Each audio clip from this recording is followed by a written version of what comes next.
बरोबर आहे. तुम्हाला 15 फॅटाचा दर मिळतोय का? जर 10 फॅटचा दर मिळते का? नाही 15 फॅट होतो आम्ही देतोय 77-80 रुपये दूध देतोय.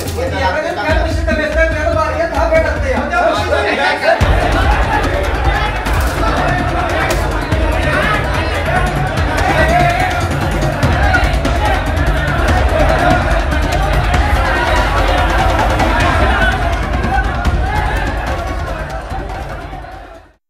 धर्मराज दूध संस्थेच्या वार्षिक सभेत गोकुळचा ठराव लिलाव पद्धतीने नावावर करण्याची मागणी विरोधकांनी केली.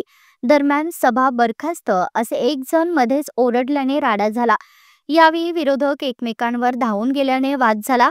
धर्मराज दूध संस्थेची सभा शुक्रवारी मालुबाई देसाई यांच्या अध्यक्षतेखाली सुरू झाली. सभेच्या सुरुवातीपासूनच वातावरण वादग्रस्त बनले होते. सचिव भगवान देसाई यांनी सभेतील विषय वाचायला सुरुवात केली. त्यावर सभासदांनी प्रश्न उपस्थित केले.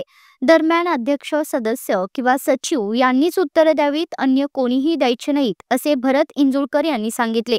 गोकुळची निवडणूक होऊ घातली आहे. या पार्श्वभूमीवर ठरावाचा मुद्दा सभेच्या केंद्रस्थानी आला. गोकुळचा ठराव लिलाव पद्धतीने काढून येणारे पैसे सभासदांना वाटायची मागणी भरत इंजुळकर यांनी केली. 1 लाख रुपये आपण द्यायला तयार असल्याचे सांगत बोली लावली. दरम्यान यावरून वाद सुरू असतानाच सभा बरखास्त असे एक जण बोलला. त्यामुळे वाद झाला. त्यातच बाजूला काही तरुणांमध्येही वाद उडाला.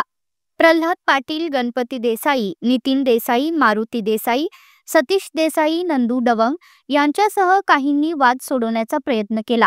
बरोबर आहे. तुम्हाला 15 फॅटाचा दर मिळतोय का? 10 फॅटचा दर मिळते का? नाही 15 फॅट होतो आम्ही देतोय 77-80 रुपये दूध देतोय. फॅट कशी कमी असते? मॅडम 10 फॅट असते.